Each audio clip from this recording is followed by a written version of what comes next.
दोस्तों, भारत के अंदर होने वाली ब्रिक्स समिट से पहले ईरान और बांग्लादेश से दो बेहद महत्वपूर्ण खबर सामने आई है। ईरान के प्रधानमंत्री सितंबर में ब्रिक्स समिट में हिस्सा लेने भारत आएंगे, इसकी कंफर्मेशन हो गई है और इसी बीच एक बड़ा प्रस्ताव रखा गया है। तो वहीं दूसरी तरफ बांग्लादेश ब्रिक्स समिट में हिस्सा लेने के लिए भारत के सामने बड़ी शर्त रखी है। जानते हैं इन दोनों खबरों के बारे में इस वीडियो में डिटेल में। दरअसल ईरान ने ब्रिक्स देशों के बीच एक अलग फाइनेंशियल कॉरिडोर बनाने और इन देशों के नेशनल पेमेंट सिस्टम को आपस में जोड़ने की बात कही है। अगर ये योजना आगे बढ़ती है तो ब्रिक्स देशों के बीच पेमेंट और ट्रेड करने का तरीका काफी बदल सकता है।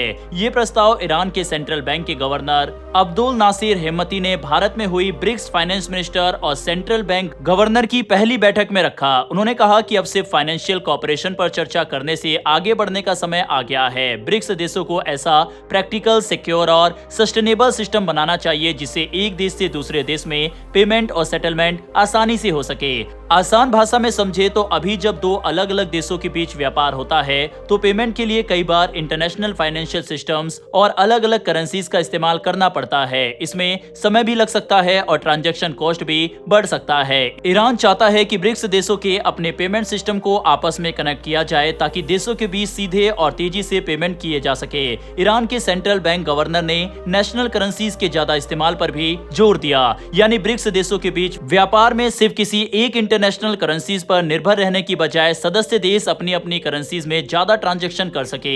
ईरान का कहना है कि इससे पेमेंट की स्पीड बढ़ेगी, कॉस्ट कम होगी और ट्रेड ऑपरेशन की सिक्योरिटी भी बेहतर हो सकती है। इसका फायदा खासकर उन देशों को हो सकता है जो इंटरनेशनल फाइनेंशियल रेस्ट्रिक्शन या पेमेंट रिलेटेड प्रॉब्लम का सामना करते हैं। ईरान ने सिर्फ प्रस्ताव रखने की बात ही नहीं कही बल्कि ये भी बताया कि उसने इस दिशा में काम शुरू कर दिया है। ईरान के सेंट्रल बैंक ने ब्रिक्स देशों के पेमेंट सिस्टम को आपस में जोड़ने से जुड़े टेक्निकल और लीगल एस्पेक्ट्स की जांच शुरू कर दी है। अब सबसे बड़ी चुनौती ये होगी कि अलग अलग ब्रिक्स देशों के पेमेंट सिस्टम्स और फाइनेंशियल रूल्स को एक कॉमन फ्रेमवर्क में कैसे लाया जाए। हर देश की अपनी बैंकिंग सिस्टम, करेंसी और फाइनेंशियल रेगुलेशन है, इसीलिए ये काम आसान नहीं होगा। लेकिन अगर सदस्य देश इस पर सहमत होते हैं तो ब्रिक्स के बीच फाइनेंशियल कॉपरेशन को एक नया डायरेक्शन मिल सकता है।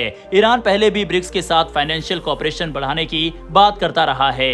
इससे पहले अब्दुल नासिर हेम्मती ने कहा था कि ईरान आने वाले समय में न्यू डेवलपमेंट बैंक का मेंबर बनने का इरादा रखता है। यह बैंक ब्रिक्स देशों की डेवलपमेंट फाइनेंसिंग के लिए बनाया गया है। ईरान के लिए ब्रिक्स में फाइनेंशियल कॉपरेशन बढ़ाना इसलिए भी महत्वपूर्ण है क्योंकि ये इंटरनेशनल फाइनेंशियल रेस्ट्रिक्शन के बीच अपनी इकोनॉमी और ट्रेड के लिए नए रास्ते तलाश रहा है। वहीं ब्रिक्स के लिए भी ये प्रपोजल महत्वपूर्ण हो सकता है क्योंकि ग्रुप के कई देश ग्लोबल ट्रेड और फाइनेंस में अपनी भूमिका बढ़ाना चाहते हैं। हालांकि अभी ये कहना जल्दबाजी होगी कि ब्रिक्स देशों का अपना इंडिपेंडेंट पेमेंट सिस्टम कब तक तैयार होगा या सभी सदस्य देश इस प्रपोजल पर सहमत होंगे या नहीं। लेकिन ईरान का ये प्रस्ताव साफ दिखाता है कि ब्रिक्स के अंदर फाइनेंशियल कॉपरेशन को लेकर डिस्कशन अब सिर्फ बातों तक सीमित नहीं रखना चाहता। अगर नेशनल पेमेंट सिस्टम को सफलतापूर्वक कनेक्ट किया जाता है और नेशनल करेंसीज में ट्रेड बढ़ता है तो आने वाले समय में ब्रिक्स देशों के बीच क्रॉस बॉर्डर पेमेंट का एक नया मॉडल देखने को मिल सकता है। अब देखना होगा कि ब्रिक्स के बाकी देश ईरान के इस प्रपोजल पर क्या रुख अपनाते हैं और क्या ये आइडिया आगे चलकर एक प्रैक्टिकल फाइनेंशियल सिस्टम का रूप ले पाता है। चलिए अब बात करते हैं बांग्लादेश की।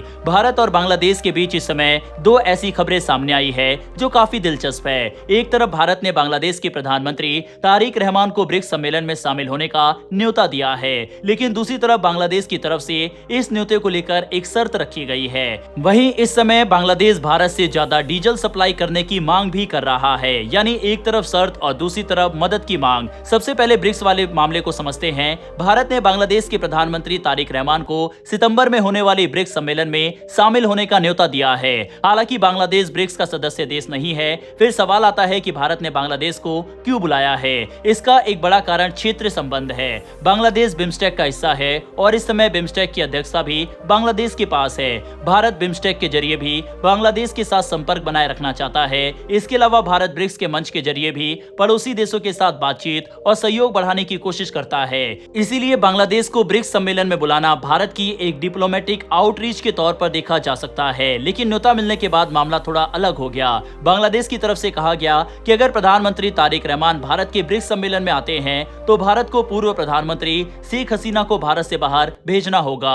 ये मांग ऐसे समय पर सामने आई जब 5 अगस्त को शेख हसीना ने भारत से एक वर्चुअल मीडिया अपीयरेंस की थी। बांग्लादेश में उनकी सरकार की सत्ता से बाहर होने की घटना को 2 साल पूरे हुए थे और इसी मौके पर उन्होंने अपनी बातें रखी थी। बांग्लादेश की मौजूदा सरकार इस कार्यक्रम से काफी नाराज हुई और उसने भारत पर आरोप लगाया कि भारत की जमीन से शेख हसीना को पॉलिटिकल एक्टिविटी करने की अनुमति दी जा रही है।